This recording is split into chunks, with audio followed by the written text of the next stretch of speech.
Chapter 4. Who's in the computer room? After leaving Mr. Wilkinson's house, Walter and I talked about our visit. Both of us felt very sorry about our behavior. I think we learned a big lesson today, said Walter. Some people seem strange because they have problems, big problems. But they're people just like you and me, and they need our help and friendship. I agree with you, Walter, I said. But we learned 2 important lessons today, thanks to Mr. Wilkinson. We must help and understand others. And it's not nice to invade someone's privacy. I thought about Mr. Kent and his artificial arm. He was another person with a big problem. Well, the mystery is solved, I said. Mr. Wilkinson isn't an alien.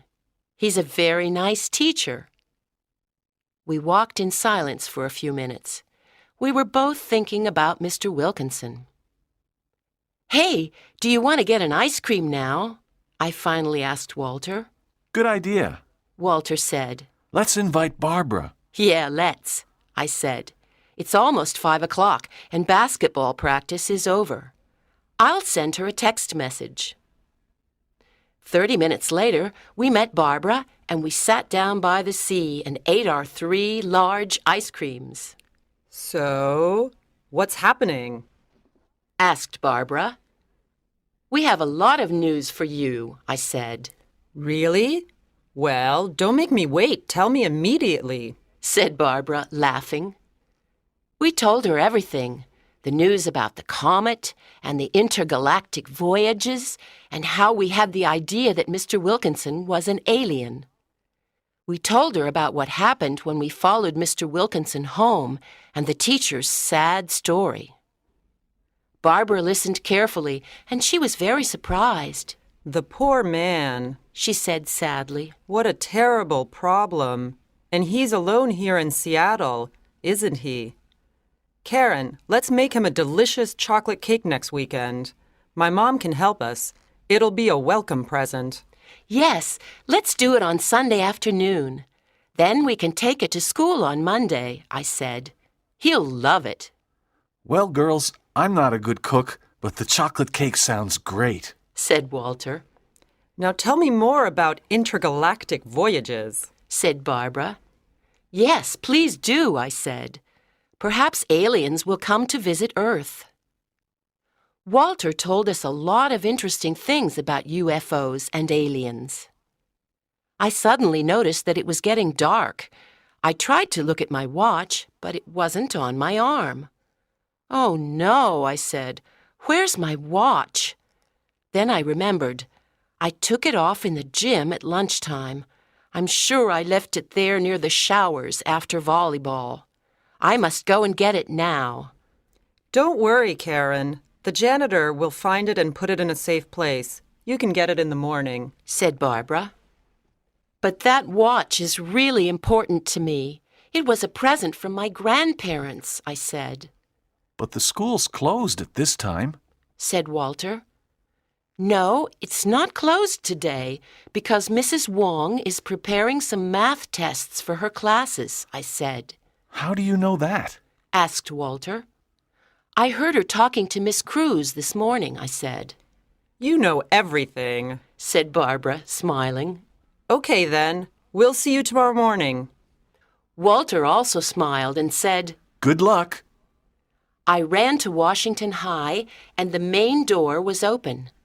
I went in and started going to the gym, but something stopped me. I had a strange feeling, but I didn't know what it was. Something was pushing me upstairs. I was afraid because the school was dark and silent. I started going up the stairs to the first floor. Where am I going? The gym is downstairs. Why am I going upstairs?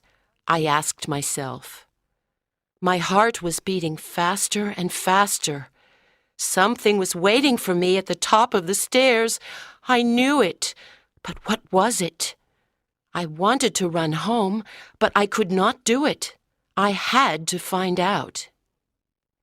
When I got up to the third floor, I saw a light on in the computer room. I went quietly to the door.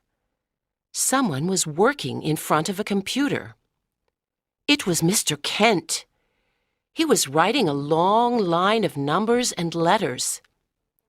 Suddenly, I saw the face of an alien on his computer screen. The alien had a green head and big red eyes. It didn't have a nose or any hair. Its mouth and ears were very small. Then Mr. Kent put both of his hands on his head. He closed his eyes and started pulling his hair. He was taking his hair and his face off. Suddenly, Mr. Kent had a green face like the alien on the screen. He was an alien. I was terrified, but I could not run away. He started talking to the alien on the screen. Clyreg is calling home. Clyreg here. He said, All tank Pilex, Clyreg. This is your leader speaking. How are things going? said the alien on the screen with a strange voice. Everything is fine, Gortz, but I'm tired of this mask. Life as a human is difficult. He said, Your work on Earth is very important. said the alien. You have to stay there until everything is finished. Did you choose the student who will come to Mitrax? No, I'm going to choose one tomorrow. said Mr. Kent. What? I thought. He's going to take a student to another planet? This is terrible. There's little time, Clyreg. You have to hurry. Remember, we'll meet you and the student at the old airfield behind the school on Friday night at 9:30 p.m. Don't be late. When the comet leaves the Virgo constellation at midnight, the intergalactic doors close, and then we can't return to Mitrax for another 600 years. I know, Gortz. I won't be late. said Mr. Kent. Good. But how will you get the student? You can't touch him or her because you're electric. I have a plan. said Mr. Kent. On Friday evening, there's a PTA meeting at school. There will be a lot of people here. Teachers, parents, and students. During the meeting, I'll ask a student to come with me to the science lab. Then I'll spray him with my special X5 spray. With the X5 spray, humans can't think anymore. They forget who they are. They can only obey. The student will follow me to the old airfield. Everything on Mitrax is ready for the human. said the alien. We want to study him. Good. I'll thank Pilex. Gortz. said Mr. Kent to the alien. Then he wrote a long line of numbers and letters on the computer screen, and it turned black. I went quickly and quietly down the stairs and ran out of the building. I started running down the street and across the park. I could not stop thinking about the green head and the big red eyes of the alien, and I could not believe that Mr. Kent was an alien and he was planning something terrible. What could I do to stop him? I had to talk to Walter and Barbara. I felt cold and my heart was beating fast. I wanted to get home as fast as possible.